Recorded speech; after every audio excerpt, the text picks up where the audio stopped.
Hey, hey, hey, Dr. Minesha here, and I want to welcome you to the Work Life Harmony podcast, where we're talking about work, life, harmony, and motherhood, something that many of you can relate to. I have a very special guest for today. I'm so excited to be able to introduce her. She's not only a special guest, but she's a dear, special friend in my life. I absolutely love her from the inside out. She's done life with me for over 20 years, and we went to college together, and we have literally built our families together. So I've had the pleasure of seeing her do life. And today we're going to be talking about a topic that many of you can relate to. So, none the other, I want to take this time to introduce Natalie Lewis. Thank you so much. Thank Such you an so honor much for to coming be on. here. Thank you, Dr. Anisha. What a pleasure it is to be on your platform. Absolutely, absolutely. So we're gonna have some fun. Like we're just gonna talk. That's one of the things that you can expect from our podcast, and we do that all the time. So hey, this is just an opportunity for you all to gleam in on our conversation. We're gonna have some candid conversations about this topic, work-life harmony. So if you've been following me, one of the things that I did in the last couple of episodes was really laid the foundation. We really talked about how we got here, Natalie, and we came to a consensus that this is really, in Black America speaking, has really been formed off the backs of America, just allowing men to go off to war in the 1900s. And when they did that, the women were in the house, and then we had to work in the factories, right? We had to leave when the men were out in war. There had to be somebody to hold the economy down. And so when we left, that created that opportunity for us to experience what work and life looked like, right? And so for many of us, we did wonderful and we were surprised by that. But the thing about it is when the men got home, their roles were no longer clear cut. It was convoluted. And so that's where the ultimate problem really began, right? That's where we can really start. And it's created so many sub problems since then because we've been trying to find our way. What does that look like? What does work life harmony really look like now, right? It's not definitive roles like it used to be. And the issue has been that society, and you can correct me if I'm wrong, has still been putting the pressures on women to do all of this and the other, right? So you want me to go to school, get my education, work to help pay for the bills, and take care of the kids. You know what I'm saying?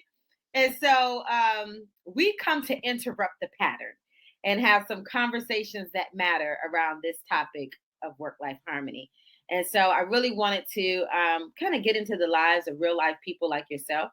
And so I want to say thank you so much for just allowing us, right? Space inside your life so that we can really see what work life harmony looks like because it's no longer just a blanketed universal perspective, right? So I'm on a mission to really get into the homes and talk about your perspective and your experience of what work life harmony has been for you and how you've been able to pursue the managing of it all. And so tell us a little bit about yourself, what you do, and kind of show us your family. Let us know you married, kids, all that good stuff, so we can kind of get a little snapshot of what life looks like for you. Well, again, allow me to say thank you for welcoming me to your amazing space. This space is special, ladies, and I hope that you understand the gift that she's giving you for free. So a little bit about me. Again, I'm Natalie Lewis. I have done life with Dr. Manisha for so long. Oh my gosh. So excited to be a part of her life. I am a emotional guru, if you will. My passion is for mental health, and not just the buzzy way, right? Not just the social media way, but truly I care about the inner workings and the well-being of people, especially women. I'm on track to become a mental health therapist. Currently at Walden University. I'm ex-military. I'm a mom of one, and I have two beautiful bonus sons as well. A lovely husband and two dogs. Oh, wow. So the balance even comes in pet life. So yes, I'm very passionate. I'm an author working on some new material coming out soon. And again, I'm just passionate about helping women obtain and maintain inner healing. That's awesome. So I'm going to have to ask the production team to get us a little sound. So whenever we hear work-life balance, we can sound the alarm with a big red X. We don't believe in balance. Why? Because it doesn't exist. Harmony. There Harmony. you go. That's the word we're looking for. Absolutely. It's a harmony that's taking place, right? We can't possibly balance work, the work that we do with everything that matters most to us. That doesn't even measure up, right?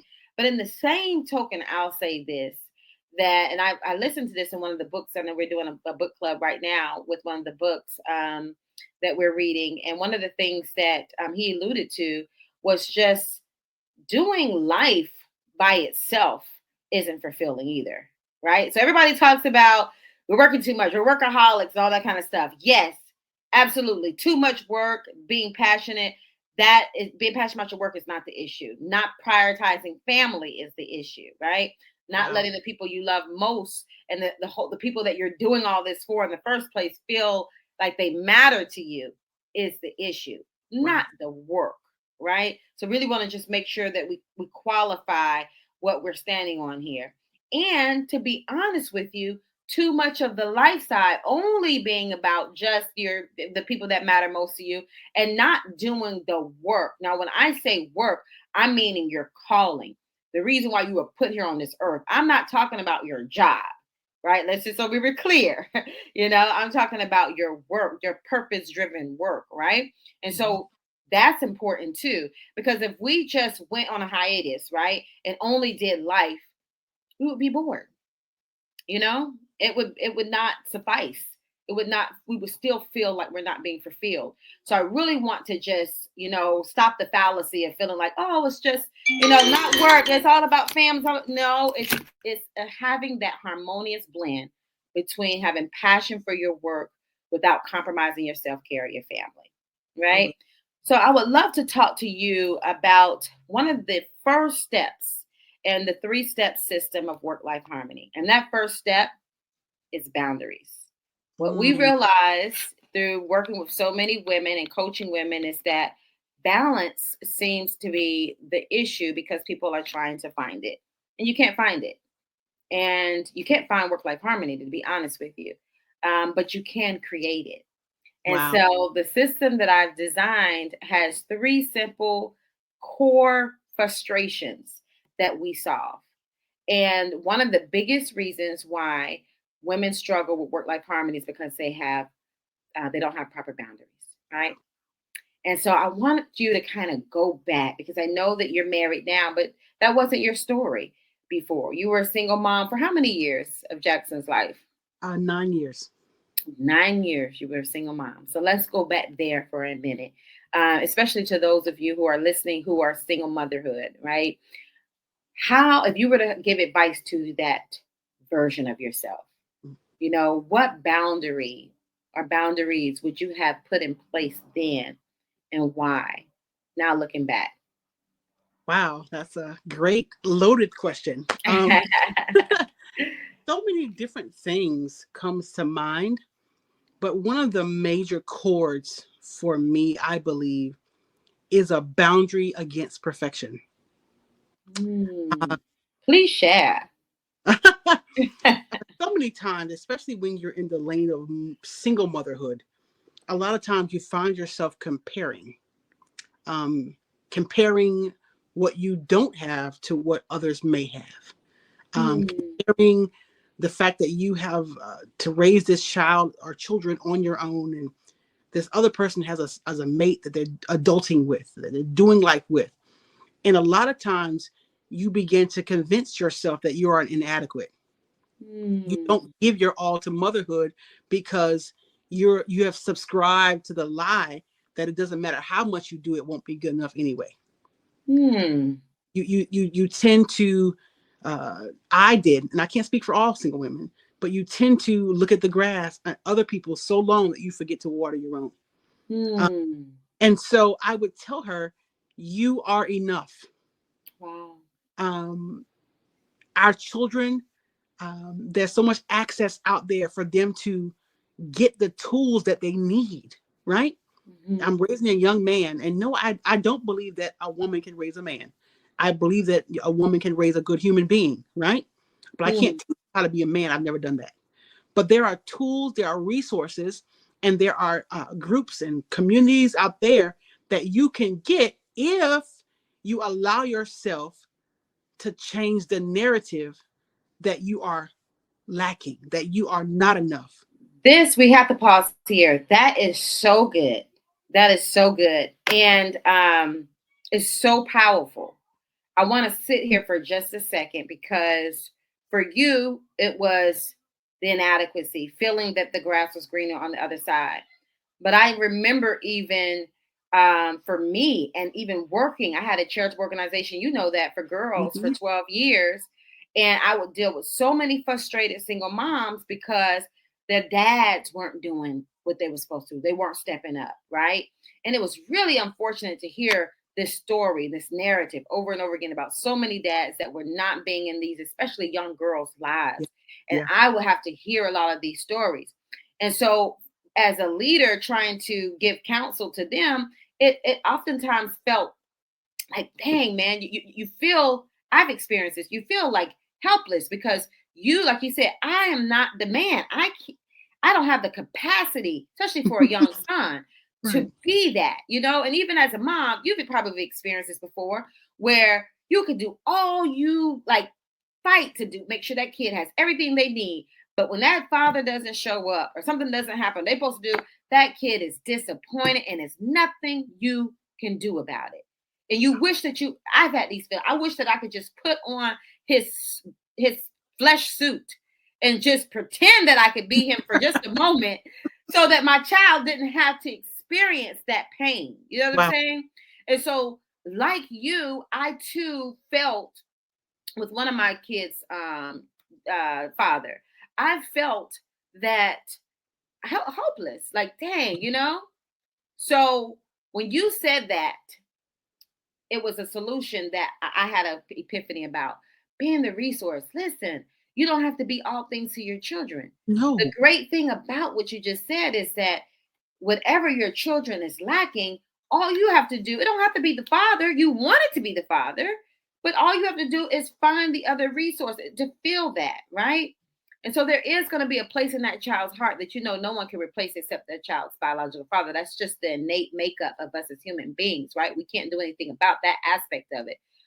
But it truly, truly game changed me as a parent when you look at the community, like you said, like it's a community, and you begin to leverage that. And that's one of the things I really admired about you. Can you share just some of the things as a mother that you did to create this harmonious flow as a mom and a parent to fulfill their need, to make sure that you were intentional about making sure that, did you write a list to say, what are these things that this vision that I have for my child?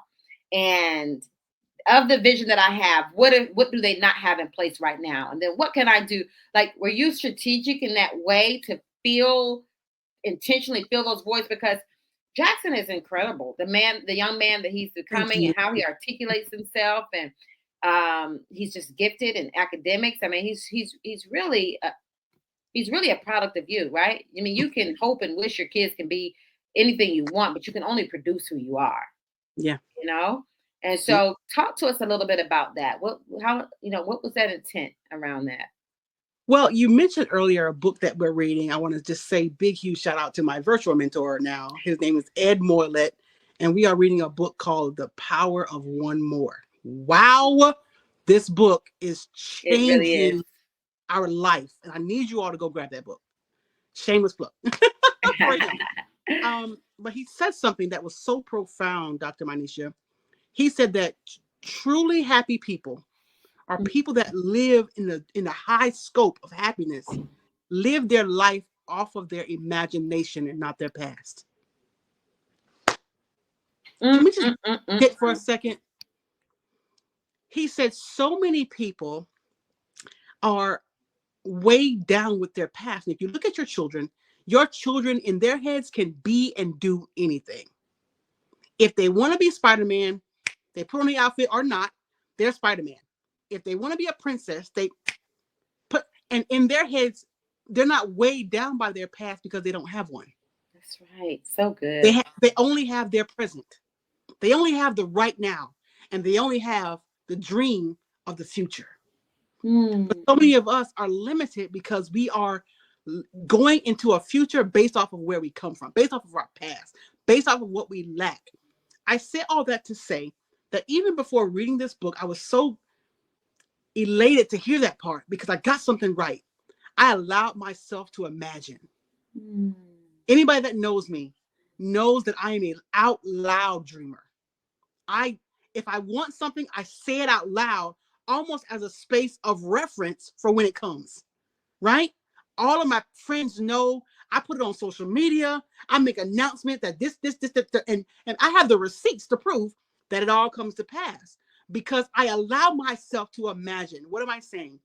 My son, every time he says an interest to me, we jump on it right away. I don't wait. I Mm. go into it right away. He said he was interested in planes. The next birthday, he was flying a plane at 10 years old. Mm. At 13, he's getting ready to turn 13. He's already finished his first aeronautical program. Wow. By 16, he'll have his private pilot's license Wow. just because he showed me an interest, right? My son, I have built such confidence in him, in his own ability that he's enough, right? That whatever you can be, you have the audacity to be it, right? Because desire is nothing but a step to obtain. So I Mm. think that the strategy is I allow myself to imagine. I have what Ed Mollett would call princess moments, Mm. right? If you want to be, I love the parents. I think Dr. Minesha, you can speak to this. Yeah. Your mom allowed you to dress up as a princess and go to the store. Yeah. Whatever you want to wear, you wear it. Parents, I dare you that when your child dresses up or they're playing or imagining, get into the imagination with them. Jump in there. Allow yourself to dream again and allow your past to be completely detached from your ability to move forward. And I believe that's the secret sauce um, into just raising greatness. And I told my son that greatness is not codependent on somebody else's definition or standard. It is only you doing the best you can with who you are and what you have. Right. And So it I really love it you really empowers them not to use excuses, right? ever, Whether ever. your dad is in your life or not, or whether you're dealt this raggedy set of cards, or whatever the narrative that life tries to put on you, you have an imagination. And the thing that's so powerful about that is we as Homo sapiens are the only divine creature that Who God have that? created that has it, right? That's why I really can come in alignment with you when you say that it's the secret sauce. Why did God give that just to us? Could have gave it to the animals, right? Could it, but he didn't, right? Not He even the gave angels it have to it. us, right? Right. Isn't that awesome? It's called free will. And so Hmm. I tell my son, you choose how great you want to be or how great you don't want to be. No Ooh, one chooses that so for you.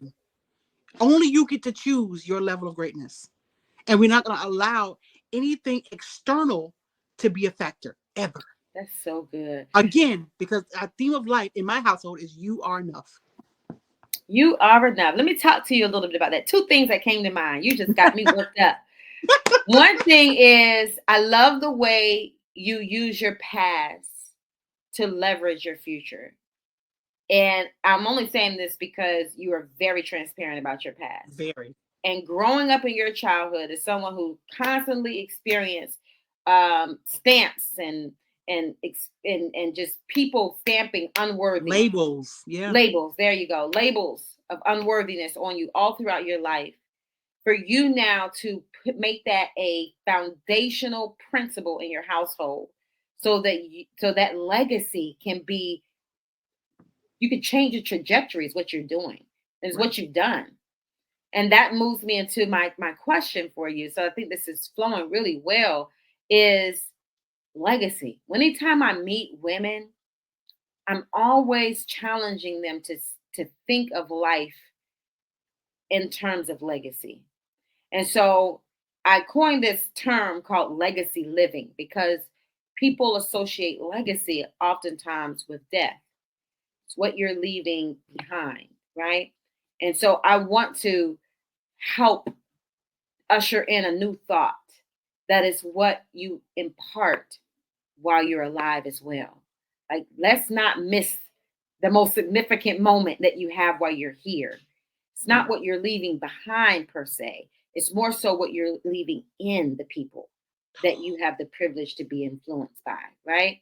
So And good. so I feel like it's the more intentional we can be about our legacy, and clear about the vision, the more intentional we can be in how we're interacting with people. And so I ask you, to paint a picture for us about the legacy that you are desiring to leave through your son, through your business, just in general as Natalie Lewis. What does that look like for you? Wow. And all these loaded questions. uh, Legacy. I'm glad that you said something that was a pretty bold statement. You said legacy is not just what you leave behind, it's what you impart in. Um, I've been known for many years, I called myself the Natalie Lewis experience, or the Natalie Black before I got married was the Natalie Black experience. And the reason that I named myself that is at the particular time I was in another career field and um, in the beauty industry. And I was just big on how people experienced me, right? Many people pay you for your talent, but they return because of their experience. You can go to a fine dining restaurant and the food is spectacular. The cook is top notch, Michelin star, but the waiter is having a bad day that particular day. And that waiter in that moment just redefined or defined that whole restaurant. All of a sudden, because that waiter treated the person bad, the food is bad. All of a sudden, even though it's not, right? The ambiance is not right. Then all of a sudden, you start noticing everything else. So here's where I get my legacy is I am not allowed to have a bad day. My son is not allowed to have a bad day. There goes choice, right? My life's purpose is to help women obtain and maintain inner healing. The best way for us to do that is to change our belief system because how you believe is how you behave. So I Say that talk again. Say that again slowly. I want to make sure. I don't want. I always want the conversation to be digestible. So yeah. we're just shooting out meat, You know me, right? I was shoot. We're shooting out meat and golden nuggets. I want you to back up and say that statement one more time. Uh, I believe strongly that however you believe is how you're going to behave. Period. So it's not necessarily it. No, it is. The universe caters to you, right? The world caters to you because of your behavior. I tell my son all the time, if you behave like a follower, right? If you don't lead, if you don't do the right things, if you behave like someone who's not confident, right? Because you believe you're not, you're gonna be. Then all of a sudden, your life will mimic what you believe internally. Your grades are gonna slip. You're gonna start getting in trouble in school, right? Think about it, ladies. When you get your hair done and you put on a new outfit and you do your makeup and everything is just falling right, all of a sudden, stop for a moment, think about it. You start walking straighter. Yeah. All of a sudden, the back problems are gone. All of a sudden, the issues you had with walking in heels just disappears in thin air. And you find yourself strutting slowly in the mall in these heels, right? You see yourself looking in the mirror, even though the day before you didn't believe that you were as pretty as you were when your hair was done. You find yourself going towards the very thing that you shunned the day before. Nothing changed but your belief because you're the same person without the hair and with the hair, without the makeup and with the makeup, right? So how do we get legacy? Legacy is being able to show up for yourself and not allowing yourself to have a bad day. Who do you experience from day to day? If we That's awesome. focus on your experience with yourself, everyone else will just be the byproduct of a great experience that you're having with you. Mm. So my legacy, what I would like to impart into women is what do you believe? Hmm. I know how you believe because I see how you behave. Right. That's so good. So I'm always talking about implementation. So, and please do like and share, subscribe, follow us. We have more juicy conversations that matter, just like this around work-life harmony. Absolutely. I want to add to that wonderful conversation that you just shared about the belief connected to the behavior.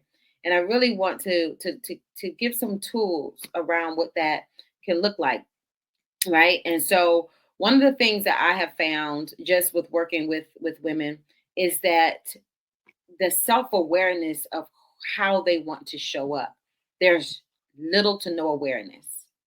So if Mm. you notice when you were talking about your legacy, the first thing you did was you were able to articulate your vision around what that looked like for you. And it looks different for all of us, right? Sure. And so it's only in that moment that you're able to connect that vision to the implementation of what that belief system can look like, which then moves to that behavior. And so I want to give every woman that's listening an opportunity, if you haven't already, a really easy way for you to begin to form that vision for yourself. Begin to see that fingerprint of legacy that you want to leave on this earth, Imagine. right? There goes imagination again. Yep. That's it. That's it. And this is how I say it. Just walk with me for a little bit. You are a product on the shelf. All right. And if you go shopping, if you look at food, any ingredient, the first ingredient is usually the most potent ingredient in there, right? And the first three is what the most ingredient is into the container. So I want you to see yourself as the product on the shelf. We're coming into the store. We're picking you up. We're turning you on your back. And we're looking at those three ingredients, those core ingredients, those three words that really make up who you are. If whether you ask your former husband or you ask your best friend, your mother, or your cousin, they're gonna look at those three words and they're gonna say, "Yep, that's her. That's her." It starts there. I want you to ask yourself, what would those ingredients be for you? Those are it's indicative to the core values. What makes you who you are? A lot of times, Natalie, we're doing life so much, going through the rigmarole that we have not taken time to stop and think about these things. And so Okay. the opportunity to be intentional and to impart legacy is being missed.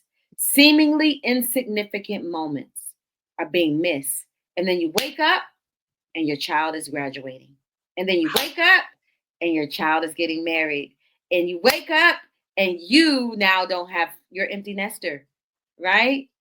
And now you're trying to figure things out. And usually that's when people do, when they're trying to be at retirement, but so much of life has been missed, right? And Right. so that's why I say I'm coming in to interrupt the pattern. So sound the alarm. Now is your moment. The impartations in your children are needed before they leave the house, right? When we're too busy doing work and doing business and all this stuff here, we miss the mark. And this is why society says, oh, they go to college and they go do this to find themselves, the children. No, you should, when you leave our house, you should already know who you are. You're not going out there in the world to find yourself. Good God.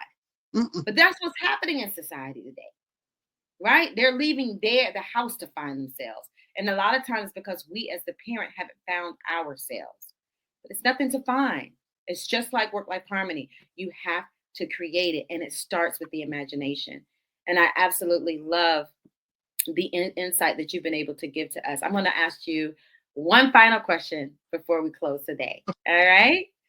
And that question is for all the women who are listening in this moment, who are working in corporate, they're being drained. They're working for someone else's vision, and some of them love it, right? I remember when I was working in corporate, I actually enjoyed what I did, right? So it's not all of a dreadful situation all the time.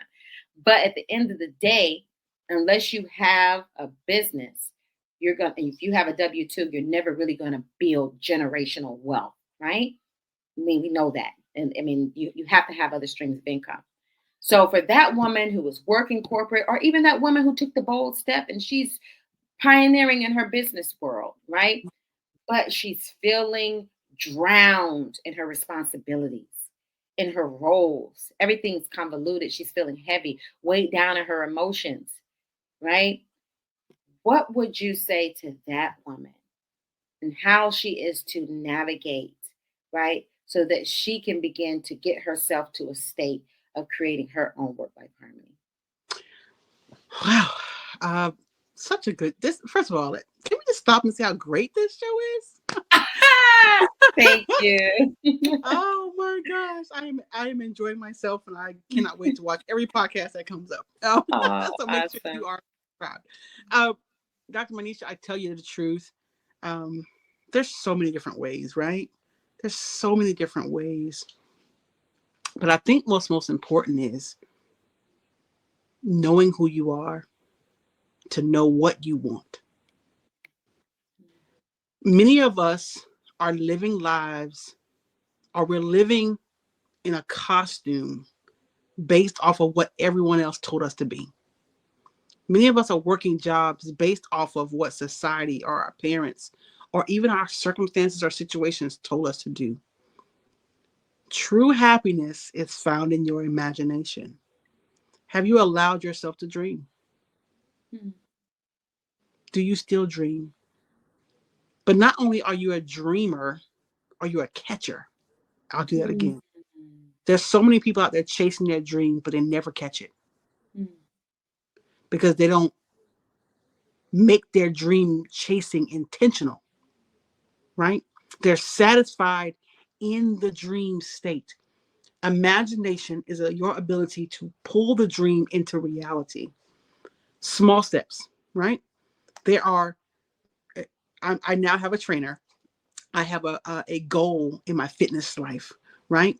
And something my trainer tells me all the time that just is really changing my life. She says, because I get frustrated, right? Because I've gained this weight and the weight came on. It feels like overnight, but it's taken years for it to happen. They have the baby and the belly and all the things.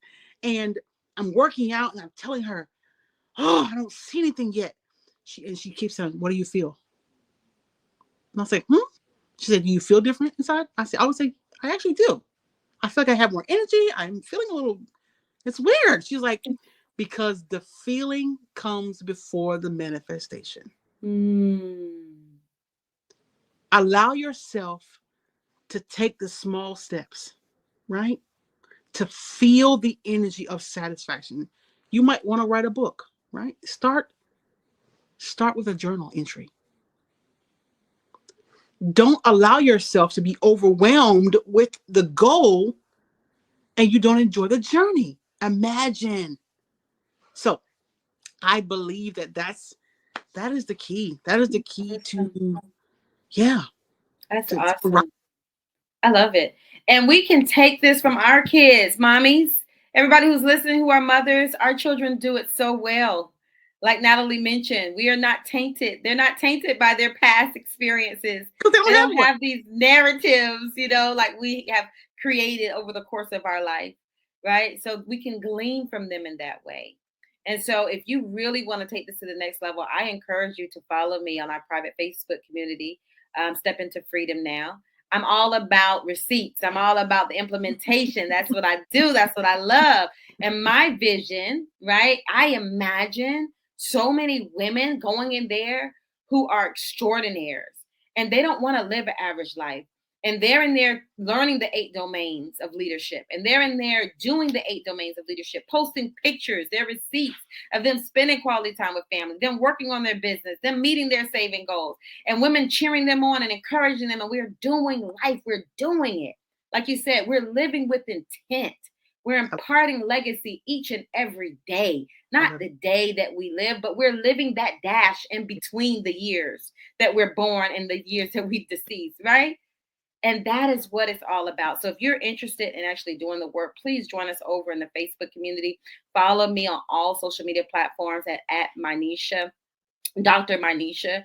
That's at Dr. Minesha. I show up very consistently inside of our private Facebook community. We have a challenge coming up, a Get It Done Leadership Challenge. So, again, it's all about a stress less universe in there. We're showing you the simplistic way to live and lead differently. And so, please follow. So, tell us, Natalie, where we can follow you Oh, and I your would love for content. you to join me. I try to drop something every Monday. I'm taking a little break on social media right now, but there's a lot of content there. On TikTok and Instagram, you can look for Okay. me, Natalie Lewis Speaks. This is a space where I try to create small little bite-sized content of ways for you to obtain and maintain your inner healing through emotional stability. Awesome. I love it. I love it. Woo!